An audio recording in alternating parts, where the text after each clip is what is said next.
रात के 9 बज चुके थे। टीवी चैनल पर कौन बनेगा करोड़पति प्रोग्राम शुरू हो चुका था। मैं जल्दी से मेज पर खाना लगाकर प्रोग्राम देखने के लिए बैठना ही चाहती थी, तभी फोन की घंटी बज उठी। आनंद प्रोग्राम छोड़कर उठना नहीं चाहते थे, सो मुझे फोन की ओर बढ़ता देख बोले, मेरे लिए हो तो नाम पूछ लेना, मैं बाद में फ़ोन कर लूँगा। मेरे रिसीवर उठाते ही अजनबी आवाज़ कानों में पड़ी। संक्षिप्त परिवार के बाद अत्यंत दुखद समाचार मिला कि आनंद की उदयपुर वाली मौसी के इकलौते जवान बेटे की एक्सीडेंट में मौत हो गई है। फ़ोन सुनते ही मैं स्तब्ध रह गई। मेरी समझ में नहीं आ रहा था कि यह दुखद समाचार मैं आनंद को कैसे दूं। खाना मेज पर लगा था। मैं सोच में पड़ गई कि क्या पहले खाना खा लेने दूं फिर बताऊं, लेकिन मेरे दिलो दिमाग में चेहरे का साथ नहीं दिया। मुझे देखते ही आनंद हैरान हो गए, बोले, क्या हुआ, किसका फोन था? आनंद के पूछते ही मैं स्वयं को रोक न सकी और भीगी आंखों से उन्हें पूरी बात बता दी। सुनते ही आनंद गुमसुम से हो गए। मैं भी परेशान हो उठी थी। टीवी प्रोग्राम में अब मन नहीं लग रहा था। उस प्रोग्राम से कई गुना बड़े सवाल हमारे मन में उठने लगे थे। प्रोग्राम में पूछे जा रहे सवालों का तो 4 में से 1 सही उत्तर भी था, लेकिन मन में उठ रहे सवालों का हमारे पास कोई उत्तर न था। बच्चे हमें देखकर सहम से गए थे। उन्हें तो जैसे तैसे खाना खिलाकर सुला दिया, लेकिन हम दोनों चाहकर भी कुछ ना खा पाए। आनंद उदयपुर जाने की तैयारी करने लगे। वहां जाना तो मैं भी चाहती थी, लेकिन एक तो सुबह दफ्तर में ज़रूरी मीटिंग थी, जिसके कारण मेरा अचानक छुट्टी करना संभव नहीं था। दूसरे बच्चों को कुछ दिनों के लिए कहाँ किसके पास छोड़ते, हमें हड़बड़ी में कुछ नहीं सूझ रहा था। सो आनंद तुरंत ही अकेले उदयपुर के लिए रवाना हो गए। आनंद बहुत दुखी थे।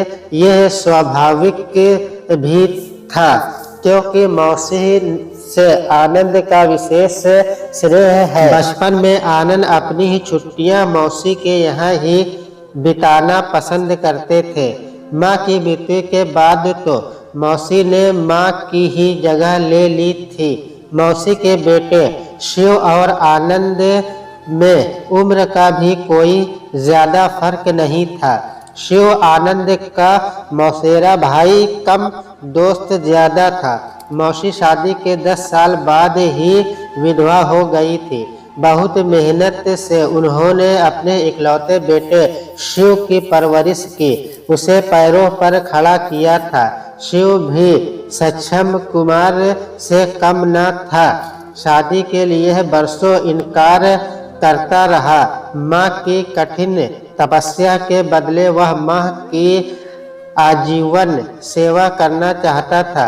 वह डरता था कि कहीं कोई झगड़ालू बहू आकर माँ का जीवन जीर्ण न बना दे। मौसी का स्वभाव बहुत ही अच्छा है। उनकी जबान से शहद और आंखों से स्नेह बरसता था।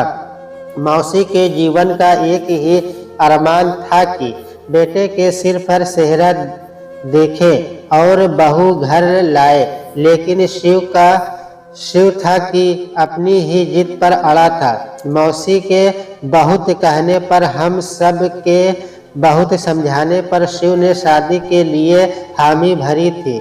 उसकी शादी को 2 साल भी नहीं हुए थे कि जीवन भर माँ की सेवा का व्रत देने वाला शिव बुढ़ापे में माँ को छोड़कर चला गया था। कुछ ही दिनों बाद मैं भी दफ्तर से छुट्टी लेकर बच्चों को साथ ले उदयपुर पहुंच गई। सफेद साड़ी में लिपटी मौसी और शिव की पत्नी भारती मुझे देवना की प्रतिमूर्ति लगी। मैं दोनों से गले क्या मिली कि आंसुओं की बाढ़ सी आ गई। मौसी की गृहस्थी दो प्राणियों में सिमट कर रह गई थी। सूनी मांग तथा सूनी गोद वाली दो औरतों, एक के सामने पहाड़ जैसा जीवन था तो दूसरे के सामने लाचार बुढ़ापा। घर लोगों से भरा था लेकिन शिव के बिना बिल्कुल खाली लग रहा था। भारती के माता पिता उसे हमेशा के लिए अपने साथ ले जाना चाहते थे। एक तरह से ये ठीक भी था। मुझे लगा उस घर से दूर रहकर भारती का जख्म जल्दी भर जाएगा और फिर उसकी दूसरी शादी भी कर देनी चाहिए। किसी औरत के लिए पूरा जीवन अकेले काटना बहुत कठिन होता है। वैसे भी जीने का कोई तो बहाना होना ही चाहिए। अपने माता पिता के निर्णय पर भारती मुझे दो हिस्सों में बटी हुई लगी। वह शिव की यादों के सहारे जीना भी चाहती थी और पूरा जीवन अकेले जीने के भय से ग्रस्त भी थी। मौसी कुछ भी नहीं कह पा रही थी। जीने का बहाना तो उन्हें भी चाहिए था जो अब मात्र भारती के रूप में था, लेकिन भारती के भविष्य की चिंता उन्हें चुप रहने पर भी मजबूर कर रही थी। फिर एक शाम बहुत ही दुखी मन से हम सब ने यही फैसला लिया कि भारती का लौट जाना ही उसके भविष्य को सुरक्षित रख पाएगा। आखिर एक बूढ़े पेड़ के साए में वह पूरा जीवन कैसे काट पाएगी। मौसी अब बिल्कुल अकेली हो गई थी। एक और मौसी का दुख और उनका अकेलापन मुझसे देखा नहीं जा रहा था तो दूसरी ओर आनंद का अंदर ही अंदर टूटना मुझसे सहा नहीं जा रहा था। मेरे अंदर अजीब सी कश्मकश चल रही थी। एक शाम मैं अपनी कश्मकश से उभर ही आई और मैंने अपना फैसला सुना दिया। मौसी, आप अब यहाँ अकेली नहीं रहेंगी। यहाँ की हर चीज शिव की यादों से जुड़ी है जो आप को जीने नहीं देगी। मैं तो जीती ही रहूंगी। बहू, मेरी मौत बहुत मुश्किल है।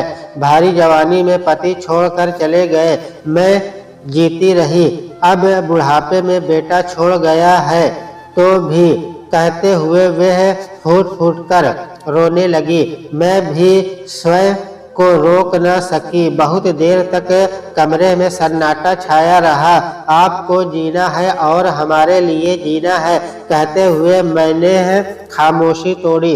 बहू, मेरे लिए परेशान होने की जरूरत नहीं। मेरी जिंदगी में अब बचा ही क्या है।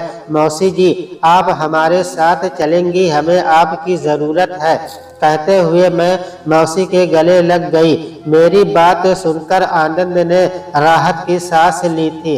ऐसा उनके चेहरे के हाव भाव बता रहे थे। वह तुरंत बोल उठे, मौसी, मुझे में और शिव में आपने कभी कोई फर्क नहीं किया। मैं आपका बेटा अभी जिंदा हूँ। आपके पोते पोती हैं, बहू है। हम सब को छोड़कर आप यहाँ अकेली कैसे रहेंगी? क्यों नहीं बेटा, तुम सब मेरे अपने हो। तुम्हारे शिव और मेरा और है ही कौन। लेकिन बेटा, मैं दुखियारी अब बुढ़ापे में तुम पर बोझ नहीं बनना चाहती। माँ बोझ नहीं हुआ करती। आप हमारे साथ चलिए, हम सब मिलकर आपका दुख बांटने की कोशिश करेंगे। फिर भी अगर आपको वहाँ अच्छा न लगे तो लौट आइएगा, हम आपको नहीं रोकेंगे। मैंने अपनी बात रखते हुए कहा, हाँ मौसी, अभी आप हमारे साथ चल रही हैं, हम आपको यहाँ अकेला नहीं छोड़ सकते। बाद में आपको कैसा ठीक लगेगा। हमने आप पर छोड़ा। आनंद ने भी अपना फैसला सुना दिया था। जल्दी ही हम मौसी को साथ लेकर दिल्ली लौट आए। 2-4 दिन मौसी के साथ घर पर बिताकर मैंने दफ्तर जाना शुरू कर दिया। कई दिनों की छुट्टी के बाद मैं दफ्तर गई तो लंच टाइम में सब सहेलियां मिली और कई तरह के सवाल करने लगी। कोई मेरी छुट्टियों का कारण पूछ रही थी तो कोई शिव की मृत्यु की खबर पर दुख जता रही थी। कोई उदयपुर के बारे में जानकारी चाहती थी।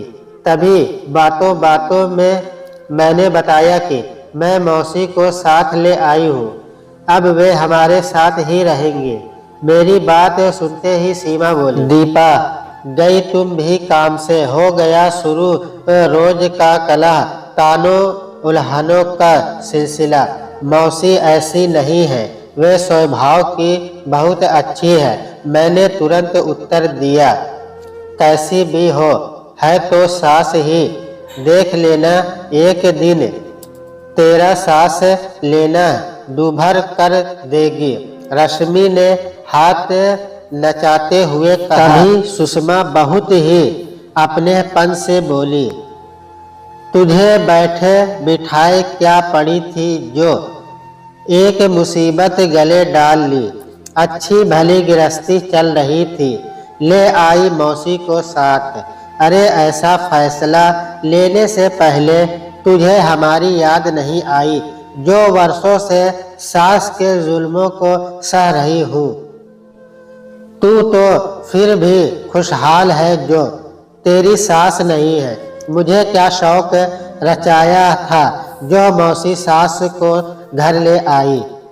वनीता ने मुंह बताते हुए कहा, मेरे हस्बैंड अगर ऐसा करते भी न तो मैं अकड़ जाती, कभी ऐसा न होने देती। और एक तू है मूर्ख जो स्वयं मौसी को साथ ले आई। शिखा कब चुप रहने वाली थी, जो कुछ महीने पहले ही झगड़ कर ससुराल से अलग हुई थी, तो वह भी बोल उठी। मेरी बात कोई सुनने को तैयार ही नहीं थी, सब अपनी अपनी कह रही थी। उसने विचार में वे सब अनुभवी थी और मैं नादान, जिसने स्वयं ही अपने पांव पर कुल्हाड़ी मार ली थी। उन सब की बातें सुनकर मेरे मन में बहुत से प्रश्न उठ रहे थे। मैं उन्हें बहुत कुछ समझाना चाहती थी, लेकिन मैं जानती थी कि उस समय उनसे बहस करना फजूल था। शाम को मेरे घर पहुंचते ही मौसी पानी का गिलास ले आई, जो हमेशा मुझे स्वयं ही भर कर पीना पड़ता था। फिर मौसी बहुत ही अपनपन से बोली, बहू हाथ मुंह धो ले, चाय तैयार है। यह सुनते ही खुशी से मेरा तन मन भीग गया। कपड़े बदल कर हाथ मुंह धोए मेज पर पहुँचते ही मैंने देखा कि गर्मा गर्म चाय नाश्ता तैयार है। आनंद भी आने ही वाले होंगे, मैंने ये ही कह दिया। जबकि गर्मा गर्म चाय नाश्ता देखकर मैं स्वयं को रोक नहीं पा रही थी। कोई बात नहीं बहू, सुबह की गई अब आई हो, थकी होगी तुम, अब तुम आराम से चाय पियो, आनंद आएगा तो फिर बना दूंगी मैं। चाय पी ही रही थी कि रसोई घर से कुकर की सीटी की आवाज कानों में पड़ी। पता चला मौसी ने रात के खाने की तैयारी भी शुरू कर दी थी। मौसी जी, आप पूरा दिन काम में लगी रही, आप आराम किया कीजिए। यह काम तो मैं आकर रोज करती ही थी। तुम्हारी गृहस्थी है बहू, सब तुम्हें ही करना है, मैं तो ये ही थोड़ी मदद कर रही हूँ। पहाड़ जितना बड़ा दिन खाली बैठकर गुजारना भी तो मुश्किल होता है। इन दोनों शैतानों ने आपको परेशान तो नहीं किया? मौसी के अगल बगल आकर बैठे दोनों बच्चों को देखकर मैंने हंसते हुए कहा, ये क्या परेशान करेंगे बहू, वे लोग खुशहाल होते हैं जिनके घर में बच्चों की किलकारियां गूंजती है। इनसे ही तो जीवन में रौनक है। मौसी बोली, शायद मैंने अनजाने में ही मौसी की दुखती रग पर हाथ रख दिया था, लेकिन मौसी ने मुझे शर्मिंदा होने का अवसर ही नहीं दिया। वह तुरंत बोली, बहू चाहो तो जब तक आनंद आता है थोड़ा आराम कर लो, रसोई की चिंता तुम मत करो। कहते हुए वे दोनों बच्चों का हाथ पकड़कर उन्हें अपने कमरे में ले गई। आजकल रह रह कर मेरे कानों में अपने सहकर्मियों की कड़वी बातें गूंजती रहती है, लेकिन मेरा अनुभव उनके अनुभव से मेल नहीं खाता। मैं तो आजकल दफ्तर में स्वयं को इतना हल्का और तनाव मुक्त अनुभव करती हूँ कि बता नहीं सकती। सुबह बिना किसी भागदौड़ के दफ्तर पहुँचती हूँ, क्योंकि मौसी घर पर है ही। बच्चों को स्कूल के लिए तैयार करने से लेकर नाश्ता बनाने तक वे बराबर मेरी मदद करती हैं।